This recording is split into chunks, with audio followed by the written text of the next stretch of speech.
Taigi, mes esame žaidimų klube Rikis ir dabar aš norėčiau vizualizuoti, kokiu būdu realiame žaidime veikia šitie 3 vyko klausimai. Apie ką yra žaidimas, kokiu būdu jis yra apie tai ir kaip žaidėjai apdovanojami ir baudžiami.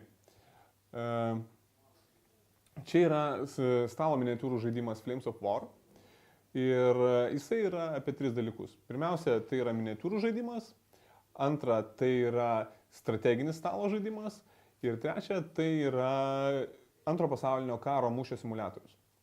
Taigi, kokiu būdu jisai yra apie tai?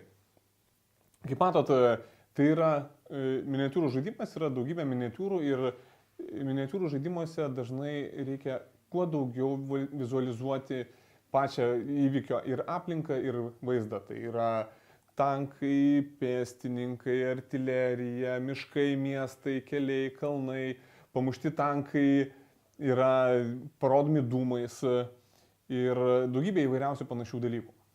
Dabar kokiu būdu tai yra strateginis žaidimas? Šitame žaidime pats svarbiausias dalykas yra jėgų santykis ir pozicionavimas. Jūs nenorite pėstininkais užpulti grupės tankų. Ir su lengvais pabūklais tankais jūs nenorite pulti sunkių tankų ir panašus dalykai, patys įvairiausi. Jūs kiekvieną kartą, kai jūs norite pajudinti vieną figūrėlę kažkur tai stalo paviršiuje, tai yra tarsi šachmatai. Jeigu jūsų viena figūra yra kažkur tai pačiam stalo kampe, už namo, ji nieko negali šaudyti, jinai yra verta labai mažai. Bet jeigu jinai yra kažkur už kalno ir ją sunku labai pataikyti, bet jin gali pataikyti į daugybę kitų objektų, tada yra gerai. Tai yra stipri figūrėlė. Taigi tai yra pozicionavimas ir jėgų santykis. Dabar kokiu būdu tai yra antro pasaulinio karo mūšio simuliatorius. Šitas žaidimas, kiekviena šito žaidimo figūrėlė turi kaip galima arčiau realybės pritrauktas statistikas. Tai yra kiekvienas tankas kažkiek tai gali judėti. Lengvas tankas gali judėti daug, sunkus iš lėto. Jeigu tai yra kažkoks eksperimentinis tankas, jisai dažnai klimsta, genda. Jeigu įvažiuoja į mišką, labai padidėja tikimybė, kad jisai užklims ir suges. Kai kurie pabūklai šaudo toli, yra pačios įvairiausios pėstininkų ginkluotės. Visų techninių parametrų yra štai tokia knyga. Čia yra daugybė įvairiausios technikos ir pėstininkų ir dalinių. Tai yra ir puolamieji junginiai, ir ginamieji, netgi kavalerija yra ir taip toliau ir panašiai. Kokiu būdu dar tai yra simuliatorius?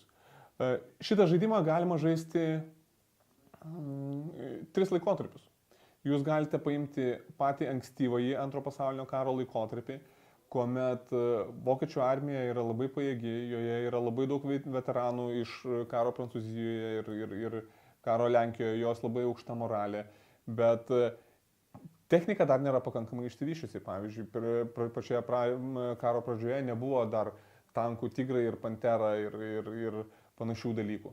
Ir čia yra taip pat ir miniatiūros, yra ankstyvieji tankai, pavyzdžiui, tie tankai, su kuriais buvo įsiveržta į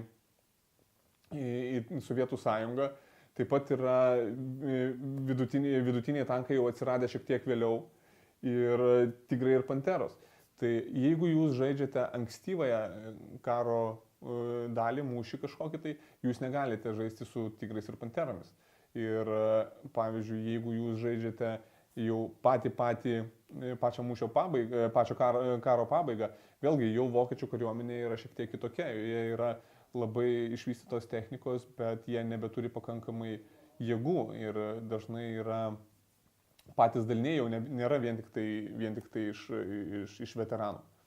Kartais yra ten, pavyzdžiui, lakūnų pėstininkų daliniai, kuomet jau vokiečiai nebeturėjo pakankamai degalų, kad pakelti visą savo oro pajėgas ir didelė dalis ir buvo netekę daugybės lėktuvų iš lakūnų ir aptarnaujančių personalo buvo daromi pėstininkų daliniai ir panašiai ir taip toliau. Trečias klausimas. Kokiu būdu yra žaidėjai baudžiami ir apdovanojami? Mechaninė pati laimėjimo pergalės mechanika yra labai paprasta. Šitas žaidimas yra kaip šachmatai. Vienas žaidėjas laimi tada, kai kitas pralošia. Gali būti, kad įvyks lygiosios. Iš esmės tai yra viso strateginio žaidimo rezultate, tiesiog kuo geriau jūs strateguojate ir kaip pergudraujate savo oponentą, tokiu būdu jūs ir laimite. Kaip apdovanojama ir baudžiama, žaidėjai apdovanojami ir baudžiami šitame žaidime kaip simuliatorėje. Tai yra miniatiūrų, atsiprašau, ne simuliatorėje, o miniatiūrų žaidime. Kadangi tai yra miniatiūrų žaidimas, tai visos detalės jos turi būti suklijuotos ir nudažytos. Ir žmonės, jeigu įdeda į tai darbo, jie yra apdovanojami. Pavyzdžiui, jeigu jūsų armijoje visos figūrėlės yra nudažytos, jūs gaunate papildomą pergalės tašką. Vėlgi, jeigu abiejų žaidėjų nėra visos figūrėlės nudažytos, tai kaip ir lygiosios. Taigi visi žaidėjai yra skatinami nudažyti savo figūrėlės. Kitas dalykas, jūs kartais galite norėti sužaisti tam tikrą mūšį, bet neturėti pakankamai figūrėlių. Todėl leidžiama vienas figūrėlės keisti kitomis. Jūs galite pasakyti, kad pavyzdžiui šitas tankas yra tigras, nors iš tikrųjų taip nėra. Vėlgi, jeigu jūsų visos figūrėlės, kurias jūs padedate ant stalo, atitinka mūšio laikotarpį ir taisyklės, jūs gaunate papildomą pergalės tašką. Jeigu jūs kažkokias figūrėlės keičiate, jūs jo negaunate. Tokiu būdu yra skatinami ir baudžiami žaidėjai. Taigi, dabar aš norėčiau, kad jūs prisimintumėte pačioje pradžioje mano užduotą jums prašymą, kad jūs įsivaizduotumėt du žaidimus. Vieną jau esantį, kažkokį, kuris jums labai patinka, ir pagalvotumėt, apie ką jis yra, pasirašytumėt 5 punktus ir kokį jūs norėtumėt sukurti patį elementarų. Ir lygiai taip pat pagalvotumėt, apie ką jisai yra. Ir dabar aš norėčiau, kad jūs turėdami omenyje šituos 3 klausimus, dar kartą pagalvotumėt apie tą patį ir pažiūrėtumėt, ar kartais nepasikeitė jūsų nuomonė. Ar pačioj pradžioj, kai jūs galvojate, kad žaidimas yra apie kažką tai, galbūt dabar jūs galvojate, kad žaidimas yra apie kažką kitą. Taigi, tiek šiam kartui. Ačiū, kad išklausėte ir sėkmės jums kūrybiniam darbe.